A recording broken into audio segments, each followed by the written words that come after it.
आप सुन रहे हैं समाचार एजेंसी ऑफ इंडिया का ऑडियो बुलेटिन। नमस्कार, आप सुन रहे हैं समाचार एजेंसी ऑफ इंडिया का रविवार 31 मई 2020 का राष्ट्रीय ऑडियो बुलेटिन। अब आप रीना सिंह से समाचार सुनिए। देश में कोरोना के संक्रमित मरीजों की तादाद 1,82,990 पहुंच गई है। मध्य प्रदेश में कुल संक्रमित मरीजों की तादाद 7,891, एक्टिव मरीजों की तादाद 3,104, रिकवर्ड मरीजों की तादाद 4,444 एवं जिनका निधन हुआ है उनकी तादाद 343 है। सीमा विवाद पर नेपाल की सरकार ने भारत के साथ बातचीत के सुझाव से साफ इनकार कर दिया है। नेपाल की संसद में वहां की केपी शर्मा ओली सरकार ने संविधान में संशोधन का बिल पेश किया है। इस बिल के जरिए देश के राजनीतिक नक्शे और राष्ट्रीय प्रतीक को बदला जा रहा है। नेपाल ने नए नक्शे में भारत के 3 इलाकों को अपनी सीमा के भीतर दिखलाया है। ये 3 इलाके हैं काला पानी, लिपियाधुरा और लिपुलेख, जो भारत की सीमा में आते हैं, लेकिन नेपाल इन पर दावा करता आया है। नेपाल की सरकार को संसद के भीतर मुख्य विपक्षी दल नेपाली कांग्रेस का भी समर्थन मिल गया है। नेपाल के कानून, न्याय और संसदीय कार्य मंत्री शिवमाया तुम्बा हांगफेक को बुधवार को यह बिल संसद में रखना था। हालांकि नेपाली कांग्रेस के कहने पर सदन की कार्यवाही की सूची से बिल हटा दिया गया, क्योंकि पार्टी को CWC की बैठक में इस पर निर्णय लेना था। नेपाली संविधान में संशोधन करने के लिए संसद में 2/3 वोटों का होना आवश्यक है। भारत और नेपाल के बीच क्या है काला पानी विवाद? भारत और नेपाल के बीच काला पानी बॉर्डर का मुद्दा एक बार फिर से सुर्खियों में है।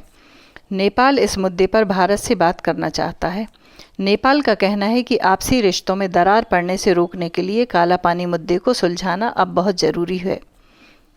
सवाल है कि जिस मसले को लेकर दोनों देशों के बीच कभी कोई तनाव के हालात नहीं बने, उसे लेकर अब ऐसी बेचैनी क्यों है, खास तौर पर नेपाल की ओर से?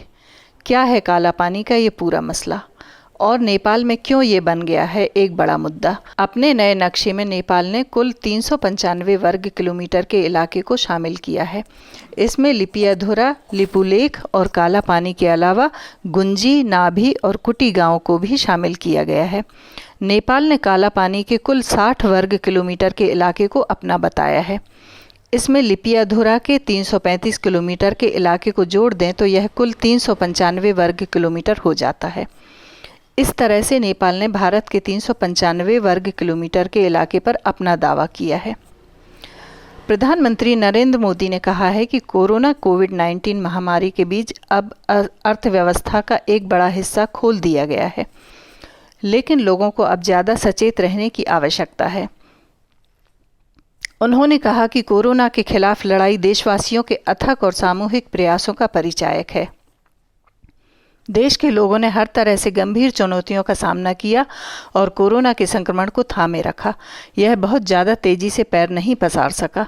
दुनिया में जिस तेज़ी से यह फैला, उसकी तुलना में देश में यह बहुत ही सीमित रहा। उन्होंने कहा कि देश में कोविड-19 से मृत्यु दर बहुत ही कम है। नए दिशा निर्देशों के अनुसार देश भर में केवल कुछ ही गतिविधियों पर प्रतिबंध रहेगा। इनमें अंतर्राष्ट्रीय विमान यात्रा, मेट्रो रेल का परिचालन, सिनेमा हॉल, जिम, तरणताल, मनोरंजन पार्क, रंगमंच, बार और सभागार तथा अन्य इसी तरह के स्थल शामिल हैं। सामाजिक, राजनीतिक, खेल, मनोरंजन, साहित्यिक, सांस्कृतिक, धार्मिक और अन्य भीड़ वाले सम्मेलन भी प्रतिबंधित होंगे। तीसरे चरण में स्थिति का आकलन करने के बाद इन गतिविधियों को खोलने की तिथि के संबंध में निर्णय किया जाएगा। गृह मंत्रालय ने कहा है कि कंटेनमेंट क्षेत्रों में लॉकडाउन सख्ती से लागू रहेगा। स्वास्थ्य मंत्रालय के दिशा निर्देशों को ध्यान में रखते हुए राज्य और केंद्र शासित प्रदेशों की सरकारें कंटेनमेंट क्षेत्रों का परिसीमन करेंगी। कंटेनमेंट क्षेत्रों में मानकों का पालन किया जाएगा और आवश्यक गतिविधियों की भी अनुमति होगी। व्यक्तियों या आवागमन और गैर जरूरी गतिविधियों के लिए रात का कर्फ्यू जारी रहेगा। हालांकि देश भर में कर्फ्यू का समय रात 9 बजे से सुबह 5 बजे तक का होगा। नए दिशा निर्देशों में कहा गया है कि 2 राज्यों के बीच और राज्य के भीतर व्यक्तियों और वस्तुओं के आवागमन पर कोई प्रतिबंध नहीं होगा। इनकी गतिविधियों के लिए किसी अलग अनुमति, अनुमोदन या ई मंजूरी की जरूरत नहीं होगी।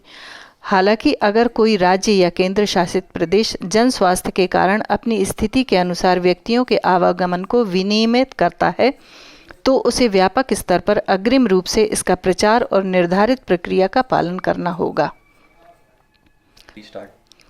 राज्य और केंद्र शासित क्षेत्र अपनी स्थिति के अनुसार कंटेनमेंट जोन के बाहर निश्चित गतिविधियों का निषेध कर सकते हैं या उन पर आवश्यक प्रतिबंध लगा सकते हैं। 65 वर्ष से अधिक आयु के व्यक्तियों, गंभीर बीमारी से पीड़ित लोगों, गर्भवती महिलाओं और 10 वर्ष से कम आयु के बच्चों को घर में रहने की सलाह दी गई है। हालांकि ये आवश्यक सेवाओं और स्वास्थ्य जरूरतों के लिए घर से बाहर आ सकते हैं। भारतीय दूरसंचार नियामक प्राधिकरण ट्राई ने मीडिया में आई इन खबरों को खारिज कर दिया है कि मोबाइल फ़ोन सेवा का नंबर 11 अंकों का करने की सिफारिश की गई है। ट्राई ने कहा कि ये खबरें पूरी तरह से गलत हैं और मोबाइल फ़ोन नंबर और बेसिक फ़ोन नंबर की उपलब्धता के संबंध में उसकी सिफारिशों को गलत ढंग से पेश किया गया है। ट्राई ने कहा है कि मोबाइल फ़ोन सेवा के लिए 10 अंकों की नंबर प्रणाली जारी रहेगी। ट्राई ने कहा है कि 11 अंकों के फ़ोन नंबर के सुझाव को पूरी तरह से खारिज कर दिया गया है। आप सुन रहे थे रीना सिंह परमार से समाचार एजेंसी ऑफ इंडिया के ऑडियो बुलेटिन में रविवार 31 मई 2020 का राष्ट्रीय बुलेटिन। हम राष्ट्रीय बुलेटिन लेकर सोमवार 1 जून 2020 को एक बार फिर हाजिर होंगे। अगर आपको यह ऑडियो बुलेटिन पसंद आए तो आप इसे लाइक, सब्सक्राइब एवं शेयर जरूर करें। फिलहाल इजाज़त लेते हैं। नमस्कार।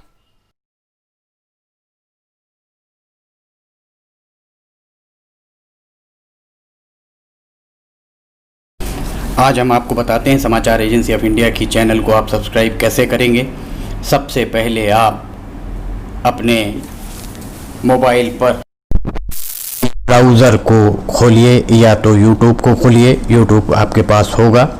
यूट्यूब पे आप उसके बाद सर्च बटन दबाइए। सर्च में आप लिखिए LIMTYKHARE। इस तरह आप ये स्पेलिंग लिखिए। इसके बाद ये खुला दिखेगा आपको। ये देखिए आप, ये आपको खुला दिख रहा है। इसमें आप देखिए लाल रंग से सब्सक्राइब आपको जो दिख रहा है, सामने दिख रहा है, इसको आप दबाएंगे। जैसे ही आप दबाते हैं उसके बाद इसका रंग लाल नहीं रह जाएगा। इसके बाद इसके दाएं कोने की तरफ जाइए। दाएं कोने में आप देखिए पर्सनलाइज, नन और ऑल आपको दिख रहा है। आप ऑल को क्लिक कर दीजिए। जैसे ही आप ऑल बटन दबाते हैं आपका काम हो जाएगा। इसके बाद आपको समाचार एजेंसी ऑफ इंडिया पर जितने भी वीडियोस डलेंगे वे तुरंत ही आपको मिल जाएंगे। इस तरह से आप समाचार एजेंसी ऑफ इंडिया की वेबसाइट जो है समाचार एजेंसी ऑफ इंडिया का चैनल, इस चैनल को आप सब्सक्राइब कर लेंगे और आपको एक के बाद एक जितने भी वीडियोस अपलोड होंगे सारे के सारे वीडियोस आपको मिलना चालू हो जाएंगे। इस तरह से आप ज़रूरी जानकारियाँ, ज़रूरी ख़बरों, ज़रूरी अन्य चीज़ों से वंचित नहीं रह पाएंगे। समाचार एजेंसी ऑफ इंडिया का यूट्यूब चैनल आप सब्सक्राइब करें और पल पल की जानकारियाँ आपको लगातार मिलती रहेंगी। इस तरह आप कर सकते हैं इसे सब्सक्राइब। नमस्कार।